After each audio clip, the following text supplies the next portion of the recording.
kun sagantaa galoo shawtii akkuma beekamu gaa torban darbee hojjetaa wangeelaa Hailu lammaa wajjin gaaffiif deebisniif godheen ture. Kutaa tokkoffaasaa torban darbee isiniif dhiyeesseen ture. Har'a immoo kutaa lammaffaasaa isiniif qabadhee dhiyaadheen jira. Amma dhumaatti turtiin keessan ana wajjin haa ta'u.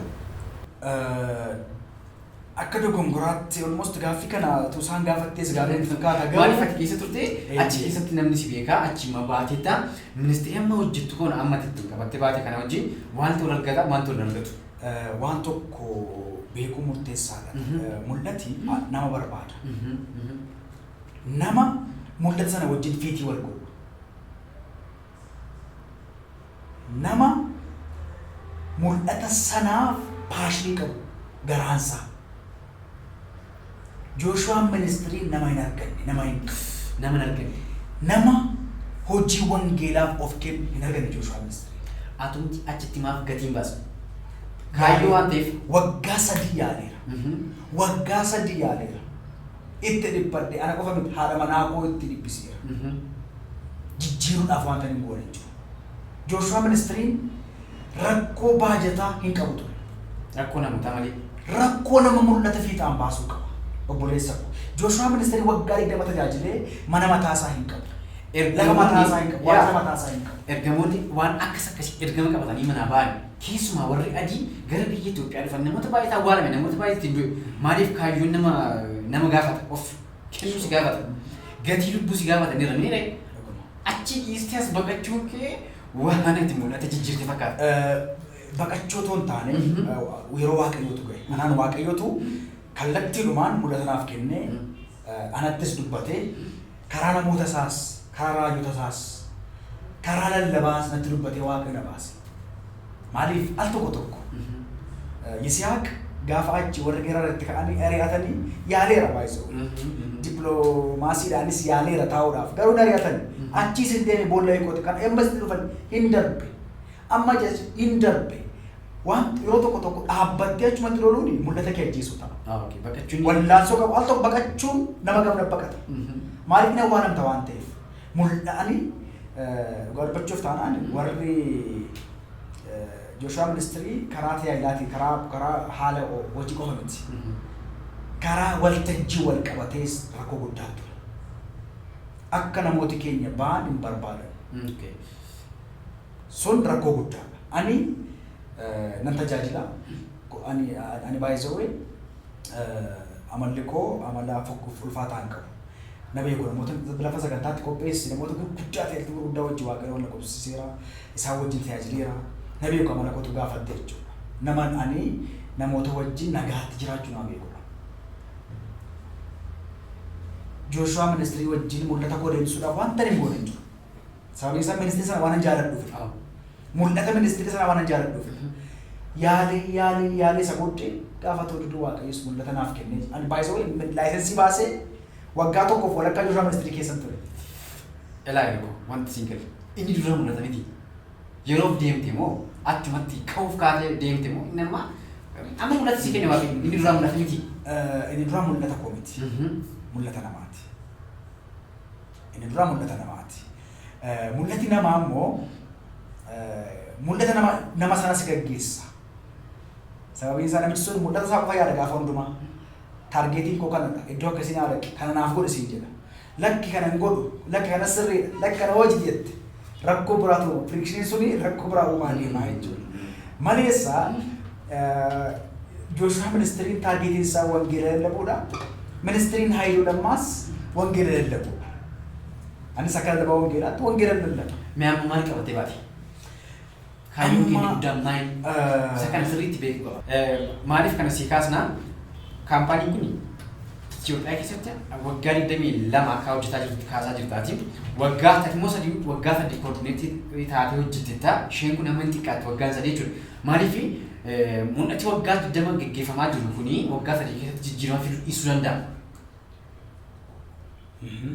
Amma waanumatti walii galan achi keessa baqattee ba'aa jirtutti ilaalamuu danda'a gaaffii namoota akkamitti si'aaman namni akkamitti sirraa amantaa kaawwachuu qaba.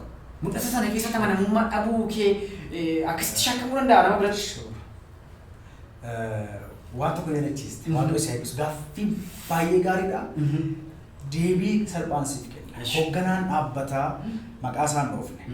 Hoogganaan abbaa mul'isee jalqaba ministeera kanaan si kaase. Kaarla Rakistaf jechuun nama Jooshuwaa ministeera hundeessedha. Amma garuu namni ministeera kana hoogganaa jiru peer aktivist jedhama. Evangelist peer aktivist jedhama.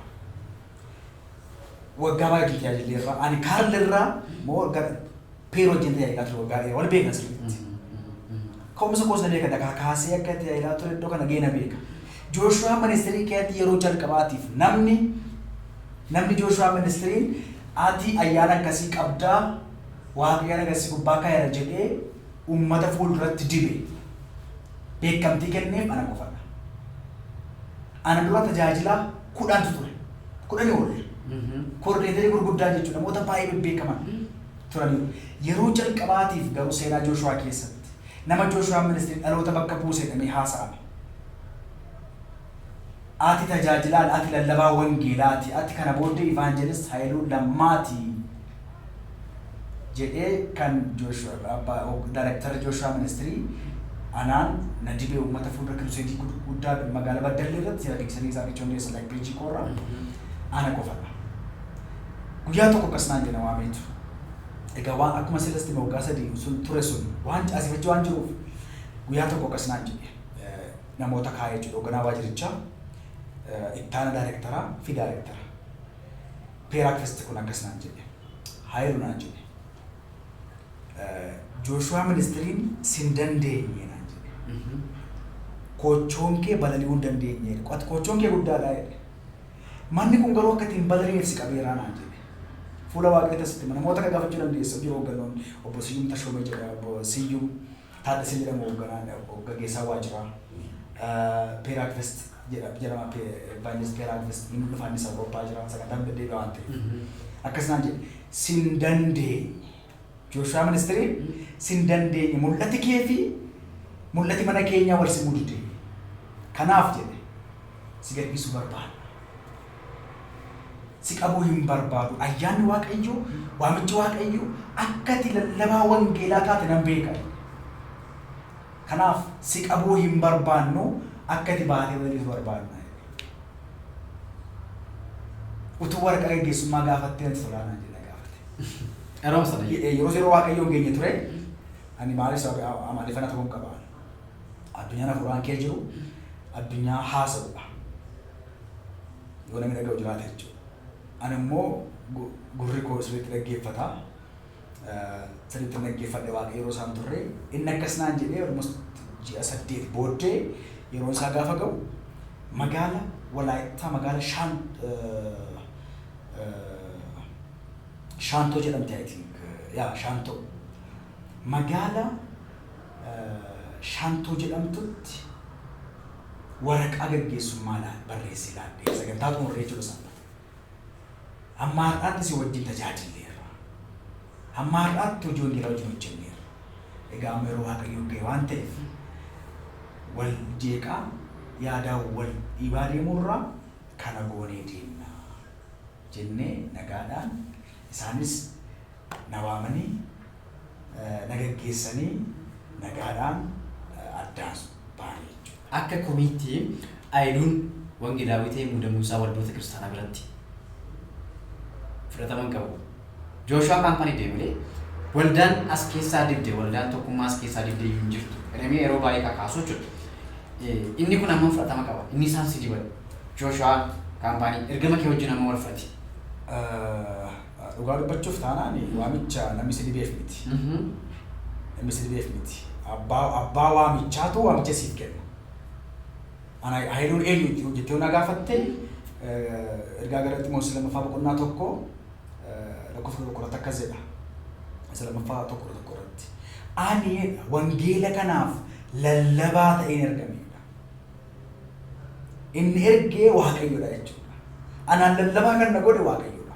Namni har'a kee raajis nan godhu, apoostolis nan godhu, meejor waanis nan taasisu. Ani lallabaa wangeelaati. Kan ammoo durii kaaseen beeka waldaa maqaa Yesuus keessatti guddadheen ammas taanaan miseensummaan koo waldaa maqaa Yesuus qaba. Ijaa ministiriin koo ijaa wangeela jechuudhaaf jecha kana godhe maleessa ani atteetti kan godhu maqaa Yesuusidha. Waldaa sana keessatti guddadhee malee namni sun gaafa anaan na dibu ofii isaadhaa wanta itti gammadeef bakka buusu waan waaqayyotti dubbatee godhe ta'uu danda'a. Eeda ofiisiira namoota waamee tokkummaa waldolii magaalaa Baddal lafa jiranitti istaadiyeemii irratti sagantaa sanbata ganamaa irratti naa kadhatee na dibee na bubbaasee jechuudha. Viidiyoon isaa jira sagaleedhaan jechuudha waan naa kadhatee wangeela mootummaa waaqayyoo nan akka lallabuuf akkuma jajjabeessuudhaaf godhe maleessaa abbaa waamichaa nama miti waaqayyoodha. Sun vaaliyuu qabu namni na dibee na dibuu dhiises garuu akka seenaa Jooshuwaatti si kaasuu barbaada. Seenaa Jooshuwaa keessatti bakka barbuusuun hin jiru. Keessumaa nama lammii Itoophiyaa ta'e hin jaalatan. Namni Jooshuwaa keessa waggaa 22 jalqabee ammaa irratti jiru jiru. Hundumtuu hin jijjiirame. Akkas wantichi jijjiiramaa deema. Anam waa'ee galoo akkas hojjetu soba ta'uu danda'a. Waa'ee galoo garuu galoon of beeka. Anis akkuma kan Hailuun waa'ee isaa hin beeka. Dhaabbii isaa, oolmaa isaa. Anam yeroo baay'ee maqaa na balleessu. Si'a tokko lama sadii argeen ture. For example, waa tokko sitti hima. Ani yeroo tokko peejii tokkotu magaalaa Mattuu jira. Magaalaa Mattuutu jiru sagantaa ani macaafa barreesseera. Kitaaba billaa hin durin barreessee jira. Ana lafa akkasii fayyadaa jiru. Lafa kitaaba barreessuu fayyadu naa agartaa. Lafa waa barachuu fayyadu naa agarta malee barumsaaf teoloojii fayyadu naa agarta malee lafa akkasitti mul'atu. Yeroo macaafa maxxansee macaafi kiyya gurguruudhaaf magaalaa Mattuu Kiristoosii gubbaatti kan gurguramaa ture. Lallabeetan waltajjii irraa bu'e. Achii hin turre Facebook irratti magaalli Finfinnee biyyi haasa'amaa jira. Maal jedhu Haayiluu waltajjii irratti bishaan nagadaa jira kunoo jedhanii haasa'an. Maxxanfamee jira kunoo Haayiluu lammaa saamticha maaloodha. Gurbaa tokko jira Yooshu'aa ministirii keessa. Nama tokkotu jira achuma. Fiigee dhufe. Achuma jira waltajjii kee jira. Namichi achuma gara duubaa jira. Ilaa kunoo kanas gubbaatti barreesse nagartaadhaan jedhe. Hoogganaan tokkummaa gaggeessaan tokkummaa waldoolee magaalaa Mattuu amma har'aas jiru. Paastar Yaadataa waldaa bulu wangeelii. Namoota akkas an tajaajila dafqeetan bu'aa jira. Dhufanii akkas darbaa jiru isaan immoo gurbaan kun viidiyooti agarsiisa kunoo maqaa kee barreessan feesbuukii irratti tajaajiltoonni faarfattoonni agarsiisa kunoo maqaa kee barreessan bishaan gurguraa jira jennaan paastarii akkas darbaa paastar Yaadataan akkas darbaa jiru. Nan qabe paastariin jedheen. Mee dubbisa sama ittiin jedhee kunoo Hailuun akkasii saamtichi magaalaa Mattuu irratti bishaan nagadaa jira uummata saamaa jira jennaan paastarii akkamidha gurguraan ture bishaaniin jedhee Yesuus jedhamee gaarii Simoon nama biraatiin naan jedhanii anumaan jedhanii jedheen kootu naan jedhani Hailu Waaqayyo balbala guddaa sitti banaa waan jiruuf karaa dheeraa waan deemtuuf seexanni akka dhaabbattee deebistu barbaada. Hojii wangeelaadhis ta'e akka dhaabbattee lakki kana godheera hin goone akka jettu waan godhuufi tuffadhu buqqee lammata wanta akkasii odoo akkasii hin dhagahin buqqee darbii kun sobadha. Kunoo ana san jira dubbatanii anis achi waltajjii gubbaatti nan dubbadhee maaliif bishaan gurguree saba waaqayyoo hin gurgurre. Inna maqaa balleessu garee akkasii jira garee maqaa kiristaanotaa maqaa tajaajiltoota balleessantu jiru biyya kana keessumaa saba Oromoo irratti. Ifuma naaf godhu. Keessumaa tajaajila afaan Oromoon tajaajiltu ati taanaan maqaa kee balleessu. Yeroo waggaa maqaa tajaajilaa ture naan damuu biikii afaan Amaariffaan tajaajilaa ture turan jarri kun. Har'a gaafa afaan Oromoodhaan maxxansuu jalqabu barreessuu gaafa jalqabu kan dhufaniif maaliif? Namoota sun tokkoffaa Oromoo miti. Lammaffaa immoo ijoolleen Oromoo akka isaan wangeela hin lallabne barbaadu. Cabsuudhaaf barbaadu. Kun maqaa balleessii namoota akkasii oduu haasa'u. Addunyaa waaqayyoo addunyaa ittiin taa'an otoo hin taane addunyaa ittiin deemanidha. Ani miila ittiin deemu malee qaama ittiin taa'ee oduu dhiisuu qabu. Sooshaal miidiyaa irrattis galtee ilaaluu dandeessa. Wanta hafuuraati alatti waan tokko hin barreessu. Maaliif Hailuun kan uumameef wangeela mootummaa waaqayyoo lallabu.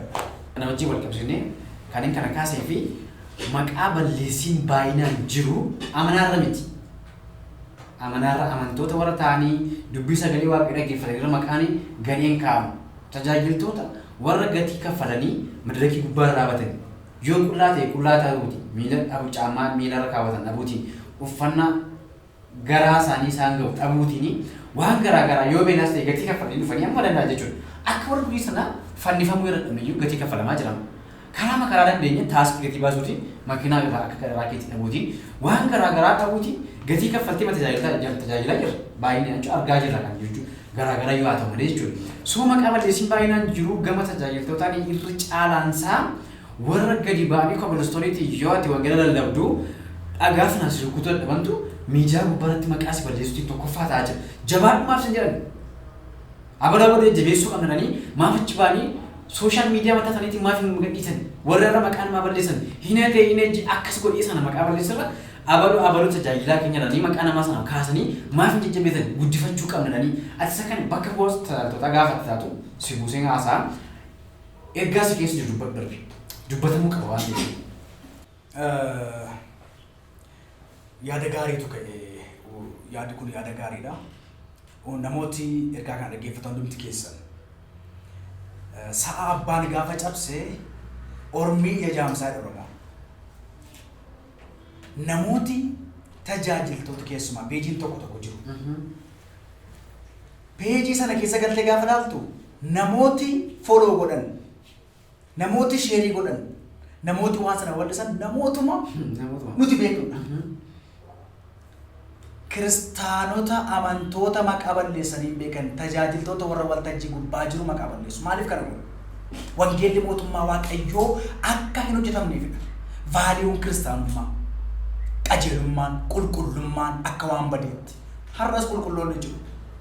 Har'as namoonni Waaqayyoon sodaatan jiru. Har'as namoonni tajaajilaan saamaadha. Tajaajilaan akkas godha. Namooti qullaa isaanii itti daaranii wangeela lallabaa jiran jiru. Namoota akkasii maaliif hin maxxansinu? Namoota akkasii maaliif hin kareejin goonu? Wal cabsuun baay'ee fokkisaadha. Keessumaa saba keenya gubbaatti kan kana gochaa jiran tokkoffaa saba keenya miti. Lammaffaa immoo maqaa saba kanaa balleessuuf, lammaffaa immoo seenaa waldaa kiristaanaa biyya Itoophiyaa kana keessa wangeelli kan gale karaa saba kanaati. Akkuma beeknu jechuudha. Kana cabsuudhaaf, duubatti deebisuudhaaf, kireeditii isaa namoota biraaf laachuuf kana godhu. Wal cabsuun eessaanuu namaa qabu. Gatii namaa kan namaa kaffalu Waaqayyoodha. Namni waan facaase haama. Nuti abukaattoo Waaqayyoo miti. Nama hundumaaf Waaqayyo akka hojii isaatti kaffala waan ta'eef amantoonnis dargaggoonni keenyas wanta maxxansinu, wanta barreessinu, wanta sheerii goonu ilaaluun sirriitti hubachuu, xiinxaluun baay'ee murteessaadha. Callistanii eebaluun akkasii. Ani sirrii kaasee nama na wajjin tajaajilu Jooshuwaa ministirii keessa hooggansa nama jirutu barqaa haaraa dhufeef gara Jooshuwaatti. Fiigee fedhatti agarsiise. Waltajjii gubbaa jira hooti. Maali olii see boolisti? Maali? No isayyuu miti maaf soba jedhu dhufe. Kunoo kanas gubbaatti barraa jira kan jedhu. Naaf dubbachuu ture. Kan wal cabsu numadha jechuudha. Hinaaffaatu guute. Qajeelummaan hin badee yoo ati mul'atte sun hin barbaadu. Ilaalcha akkasii kun waldaa kiristaanaa keessaas dargaggoota keenya keessaas ilaalchumti negatiivitii nu keessaa bahuutu irra jira. Kan nuyi kaasnee fi peejii abaluu guddisuuf peejii abaluu xiqqeessuuf miti. Waa'ee peejii abaluu kaasuu waa'ee peejii abaluu gadi buusuu miti. Yoo gaarummaa ta'e gaarummaa walii ol kaasuu qabnaadha. Kan nuyi kaasnee fi malee amma nama dhuunfaa tokkotu akka waan peejii guruppiin baneetti maqaa balleessuun sun haa dhaabbatu. Yoo dandeessan gaarummaa makaasaa wal jajjabeessaa. Yoo dandeenye gaarummaa makaasaa wal jajjabeessuu qabnaadha malee kan abaluu guddisnaa kan abaluu xiqqeessinaa miti. Yoo waaqa nama guddisaa fi nama gad nama kaasu kan hubattee darbuu qabdu gama keenyatti deebinaas nuyi asii akka yaadaattis akka gaaffiittis si fakkaasaa amma waldaa amma jirtu kan ija maaliin ilaalta? Gama tajaajiltootaanis gama amantootaatis mee ija maaliin ilaaltaati? Jalqaba irratti gama waldaa kiristaanaa amma jirtu akkamitti ilaaltaa kan jedhu kuni dhugaa dubbachuuf taanaan akkuma sirriitti yeroo baay'ee walitti dhufeenyi koo tokkummaa waldootee wajjin hojjedha waan ta'eef biyya adda addaa gaafa deemu naan arga waldaa kiristaanaa icciitii waldaa kiristaanaa bareera. Waggoottan darban 12 kana keessatti waa'ee waldaa kiristaanaa baay'ee argeera. Jara wajjin haasa'ee iddoo adda addaatti baay'ee isaanii gaafa taa'ee madaalu gara tokkotti dhufu hundi isaanii. Gara tokkotti ilaalchi gara tokkotti. Waldaan kiristaanaa yeroo ammaa wangeela mootummaa Waaqayyoo lallabuu irratti babal'isuu irratti gadi buutee jirti. Bara 1980 akka lakkoo 70 kaasee akka lakkoofsa biyya keenyaatti 60 duubatti gaafa deemnu waldaan kiristaanaa ari'atama keessatti baay'achaa turte. Isa malee immoo dadammaqiinsa furaa ture. Har'a waldaan kiristaanaa dadammaqiinsa furaa jiru. Waldaan kiristaanaa lubbuu irratti invest gochuun lubbuu mootummaa Waaqayyoof qopheessuu lallabuurra gamoo dhagaa wal gubbaa tuuluu gubbaatti xiyyeeffattee jirti. Yaa obboleessa koo waldaan kiristaanaa gaafa dhagaa wal gubbaa tuuluu jalqabdu uummati waldaa kee jiru dhagaa ta'uu jalqaba. Waaqayyo dhimma gamoo keenyaa hin qabu. That is good. Hojjechuu rakkoo hin qabu. Gamoo gaarii ijaaruu, mana gaarii keessatti waaqeffachuu rakkoo qaba jechaa hin jiru. Rakkoo hin qabu. Garuu duraan dursaati yaada keessa mootummaa Waaqayyootti hidhaa. Inni kaan immoo isiniif dabalamaa jedha. Waldaan kiristaanaa irraa isa dursuu malu dhiistee isa dubara dhufu irratti xiyyeeffattee jirti. Kottaa mee mishiinarii tokkoon ergaa birrii walitti qabaa jechuurra mee birrii kuma tokko akkas godhaa fidaatii qorqorroo kana mana kana akkas bal'isnaa siin jedhu. Barichi bara dhumaati. Milikituu hundumtuu raawwateera. Yeroon kun yeroo itti hojiin hafuura qulqulluu bal'inaan hojjetamuun irra jiru. Waldaan kiristaanaa keessa dadammaqiinsa hafuuraa hin jiru. Wal sabuun hin barbaachisu. Waldaa hundumtiyyuu namni hundumtuu waan dhaga'uu barbaadu qofa dhaga'a. Tajaajilaa soo gaafa nu affeeran si gaafatu bilbilaniitu. Akkam dinqii irratti, akkam raajii irratti, hin raajaa sirriitti, akkas godhaa sirriitti siin jedhu. Kun maal agarsiisa? Kufaatii waldaa kiristaanaa agarsiisa. Waldaan kiristaanaa raftee hin jirti. Kana duubaattis deebisaa takka icciitii waldaa kiristaanaa baay'ee bareeda kan jetti. Maa inni icciitii? Icciitii waldaa kiristaanaa bareeda kan siin jedhu waldaa kiristaanaan baay'een isaanii ergama isaanii irraanfataniiru. Waldaa kiristaanaa keessa wal nyaachuu jira, jibbee jira waan jettu waldaa kiristaanaa keessa. Hinaaffaan jira waldaa kiristaanaa keessa. Ejjeessa jira waan jettu waldaa kiristaanaa keessa. Walii kuneessa jira waldaa kiristaanaa keessa. Gareen eessa jira gruuppiidhaan tiimiin wal qabuun waldaa kiristaanaa keessa. Biyya kana keessa amma garee jira tajaajilaa. Gareedhaan wal waamu, gareedhaan tajaajilu. Gruuppii qaban hundumtu lagaan wal qoodeetu. Arsii, Wallagga, Shawaa, Baalee kun kufaatii agarsiisa. Waldaa kiristaanaa biyya Itoophiyaa keessa bara 1980 keessa rivaayivaalii guddaa ture. Dadammaqiinsa hafuuraa guddaa ture. Har'a hoos jedhu abiddichi ukkaamamee jira. Phaawulos akkas jedhe yaa ilma koo Ximootiyoos dibata isheen gaaf tokko barruu koo mataa kee irra kaayessii kadhadhisan qabsiisi bobeessi hin ukkaamsin jedha sii galee har'a ukkaamee jira hafuura qulqulluu hojjechuu hin dandeenye waldaa kiristaanaa keessa. Akka gareetti kaasee turte mati waa'ee garee kaasee tokko shanee waldaa keessa kan jiru kaasee tokko shanee waldaa kiristaanaa baay'isee mootummaa Ihaadegiitu fidee waldaa kiristaanaa kennee dabeetti. Achumatti hafisee waan achumatti waldaa keetti galee dhufeetu. Akka keetti tokko shanee kana qabdamoo qabdu. Ani qabu. Yeroo baay'ee of bukkeetti tajaajilaa jaallatu Hailuun jedhu. Of bukkeetti jaallatu beekama. Kun maalirraa ka'e? Tajaajilaa akkamii anammaa tajaajiltootaaf himuutiin hundaa'u yoo ani jira lallabaa kan jira abaluu waamina abaluu waamina yookaan immoo faarfataa abaluu waamna ta'e ani hin beeku satteeffachuu oftaa waan jedhamu kaafamuu fi isaa kana sirriitti ibsii darbe maalirraa ka'e? Tokko shanee sana waan qabduuf immoo of geessee makkatti qabu. Ani hin qabu ilaalcha akkasii. Dhugaa dubbachuuf taana. Hailuun namni waamicha qabu Hailuudhaaf hundumtiyyuu wal qixaadha. Arabas ta'ii, Oromoos ta'ii, Amaaras ta'ii, Guraagees ta'ii. Waaqayyo waamicha waamnaan anti baay'isa wayii. Gaafa tajaajilaa tajaajila waaman faarfataa gaafa si jedhan an takka nama rekomendis hin godhu ebaluu waaminaas hin jiru. Ayyaanicha kan kenne Waaqayyoodha. Abbaa bana waaman anan jaallannaan ana. Galoo waamaa ebaluu waamaa hin jedhu. Maaliifan hin jedhu? Hojiin hafuuraa gareedhaaf beekamtiidhaan hojjetamu. Biyya kana keessatti kana kaasaaruuf kana waldaan kiristaanaa har'a jirtu raftee jirti dammaquu qabdi kan isin jedheef. Isa alatti badeerra isa mana keessa badee caala. Uummati baay'een gola keessa bade. Gareedhaan, jibbaan, hinaaffaadhaan akkuma Luqaas boqonnaa 10 wangeelaa Luqaas 10 gubbaa jiru jechuudha. Mucaan sun mana keessa bade. Mana keetti bade hinaaffaadhaan anaaf akkas naan goone anaaf akkas naaf hin taane. Jibbatu waldaa kiristaanaa qabatee jira. Waldaan kiristaanaa dammaquutu irra jiraata. Waaqayyo yeroo kana dhaloota kaase. Anama Waaqayyo of qopheessaa jira murtoo kana nagartee beektu leenyatti amma ta'e irratti na argaa jirtu. Kiruseetii konferansii adda qopheessuu irratti. Humna guuttachaa jira. Wanta baay'ee sirreessaa jira. Aadaa tokkoon uumaa jira. Aadaan sun ana wajjin akka deemuun barbaada. Baran jiraadhu keessatti ana wajjin akka dulloomee darbuun barbaada. Maaliif? Komiin sun soma dhugaadha. Hailuun of bukkeetti tajaajiltoota hin jaallatu sun. Ani baay'een jaalladha. Waa'ee koo namoota gaafa ani tajaajilaa baay'ee jaalladha baay'ee. Ifa manaa godhe anamma namoota dura jaalladha garuu namootaan wajjin oolu namootaan wal arguu namoota walii bilbilu namoota shan jaajaa. Ani amalli koo nama jedhan fiigu. Tajaajilaaf jecha garee isin barbaadu. Ijaati beekamtii qabaatteef yookaan waan ta'eef nama jedhan isin deemuun.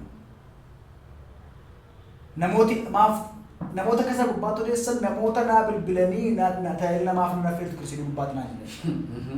Kiruseedii gubbaatti immoo kan na affeeruuf waan naa bilbileef miti. Keessa koo dhaggeeffadheetan nama affeera. Na hubattee? Anamma kiruseedii keenya nama adda addaa affeera akkuma agartu jechuudha. Sababiin isaa nama tokko qaxaree miti kan nuti needu. Ayyaana namootaa fakkeenyaaf asii gaafa dabuubii walaayittaa deemu nama afaan Oromoo faarfatu fuudhee hin deemu. Tokko maaf na affeertu achitti naan jedhe. Afaan Amaariffaa hin faarfatu afaan walaayittaa dhiisiiti. Garuu dirqama deemuun qabaadhaan faarfadhaa achitti dhaqee siin jedha. Namni sun yoommas yoo si arrabse dhugumaa yoo nama tajaajilaa jaallatoo siin jedhe maaf mufattare. Naannichaaf nama ta'u afaan sabichaa aadaa sabichaa nama beeku fuudhee deema. Nama tajaajiltoota warra walaayittaa jiran hunda isaanii gaafa nama ni waaman jiru. Akkuma afaan Oromoo keessatti faarsaa baay'ee beekamu jiru naannoo walaayittaa Sidaamaas Arbaa Mincii naannoo Goofaas jiru. Namoota naannoo sabni isaanii waaman. Namni waaman jiru tokko taraa sagantaa baay'ee qopheessina waan ta'eef jechuudha. Lakki nama tokko qofa gaafa hundumaa fuudhee hin deemu. Maaliif dibata adda addaa waamicha adda addaa jira kennaa adda addaa jira waan ta'eef jechuudha. Malee Hailuun baay'ee nama jaalata.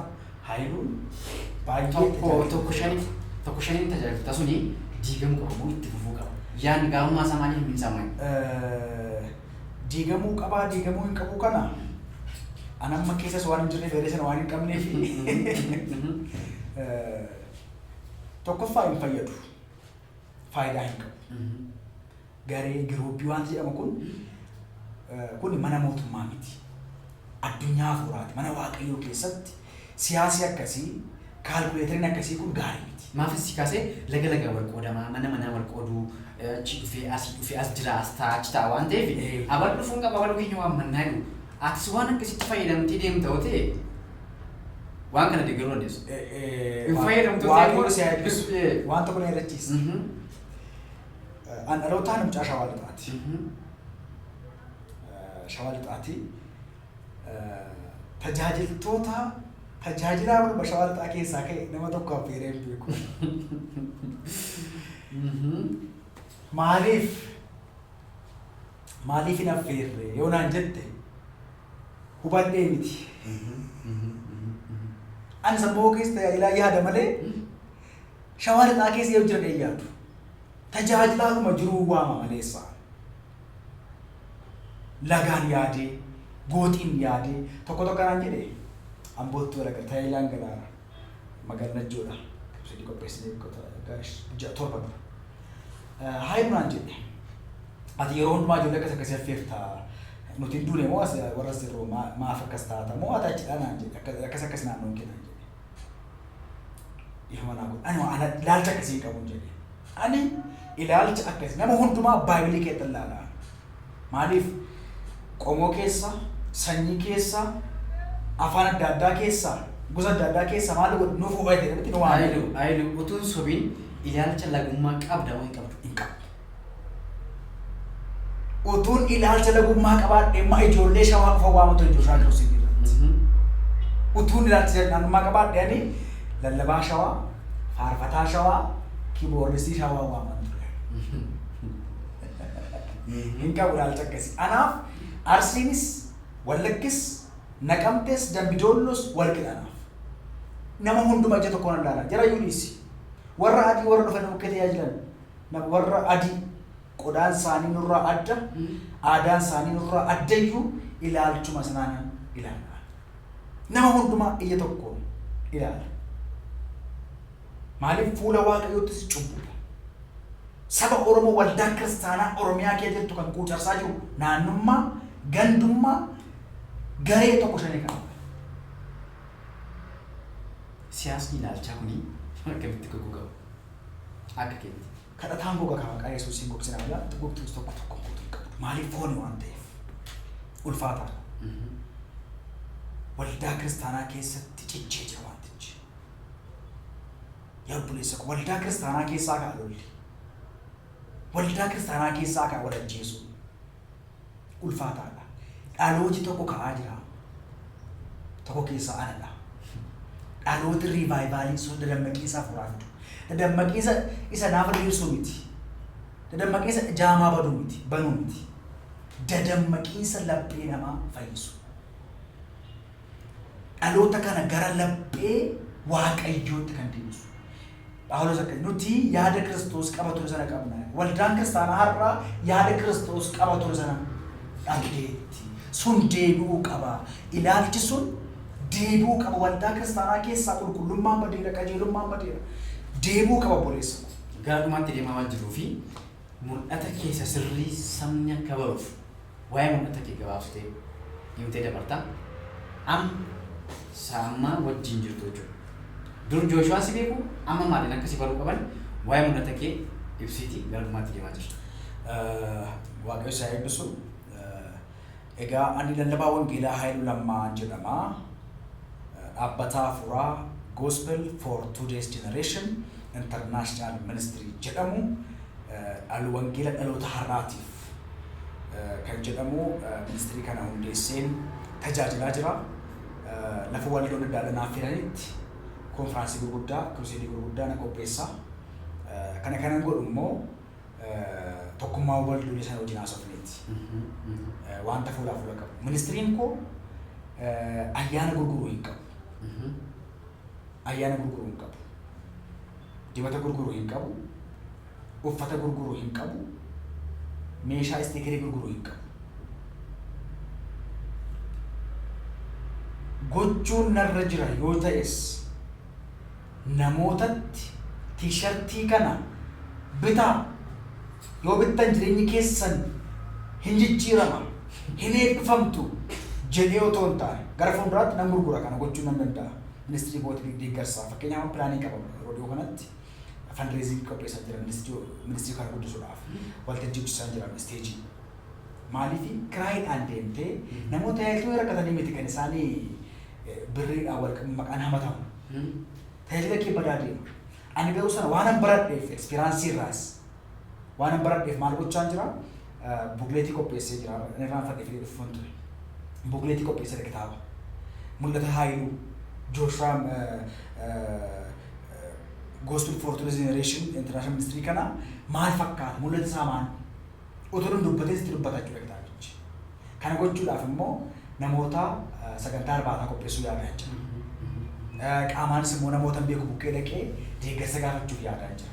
Kana maal gochuuf saawundi siistemii guutuudhaaf kiiboordii, jenereetara, isteejii waltajjii, konkolaataa FSR yookaan Isuuzii bituudhaaf qophaa'an jira jechuudha isteejii sadarkaa. Amma jalqaba sagantaa koo jalqabeen jira isteejii hojjechuudhaaf biyyuma keessatti. Laayinarriin baay'ee guddii waan ta'eef gatiin isaa musaa jechuudha. Biyya keetti qaalittiitti namoota hojjechuudhaaf hojjechiisu maafan kana godha. Namooti mul'ata qaban waltajjii kana biyya kana keessatti beektu baay'ee guddiidha gatiin isaa. 1,200 kireeffatanii deemu. Qarshii sana immoo deebisuudhaaf rakkoo biraa kee galchuu waldaa kiristaanaa wajjin. Utuun jaalatiin kaalkuleeshinii biraa keessa galu. Sana hambisuudhaaf ministiriin koo waltajjii hojjechaa jira. Namooti biraas tajaajiltoonni namooti dhuunfaa waldaanis narraa ergifatanii ittiin fayyadamuu danda'u. Kanaaf tajaajilli koo ministiriin koo wangeela mootummaa waaqayyoo bal'isuudha. Hojii waaqayyoo hojjechuudha. Ani immoo nama hundumaa wajjin hojjechuun barbaada. Fakkeenyaaf galoo mul'ata qaba yoo ta'e mul'ata kee kana fiixaan baasuun barbaada. For example, taargetiin koo amma maalodha? Konsertii gurguddaa qopheessuudha. Waltajjiin koo gaafa hojjetamee bahu hamman gara fuulduraatti immoo qarshii argadhee immoo saawundi siistemii biyyaa bakkeedhaas gashee jedhutti saawundi xixiqqoodhaan konsertii qopheessuu yaada. Biyyoota adda addaatti deemee jechuudha. Kan namoota wajjin haasa'eera. Kan biroos gochaan ture roodiyoo shaakii ture. Mul'atu sun achitti waajjii waan arfee ammas gochuu barbaadan. Sun maalodha sagantaan konsertii sun faarfannaa sagantaa faarfannaati. Faarfannaa qofaadha guyyaa 3. Jimaata, Sanbata duraa, Sanbata guddaa. Sagantaa worship qofaadha. Sagalee waaqayyoo gaafa Phaawulos Sillaas faarfatan jedha hundi mana hidhaa turaa fageedha. Humna waaqeffannaa kee jiru waldaan kiristaanaa keenya hubanne. Faarfattoonni keenya baay'ee isaanii miidhamanii isaan deeggaruudhaafis kan godha.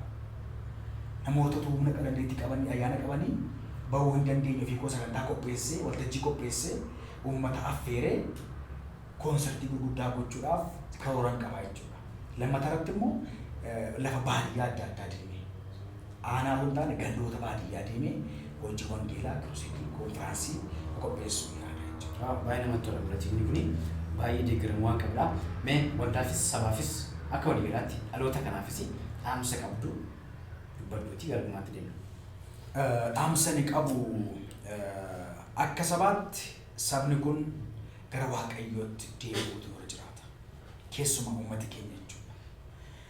Har'a biyyi keenya rakkoo gurguddaa keessa akka biyyaatti. Akka biyyaatti rakkoo gurguddaa qabna. Hojii wangeelaa hojjechuuf illee yeroo itti danqaa guddaa keessa jirudha. Maaliif rakkoon siyaasaa jira, rakkoon jireenyaa jira, rakkoon baay'ee waan jiruuf.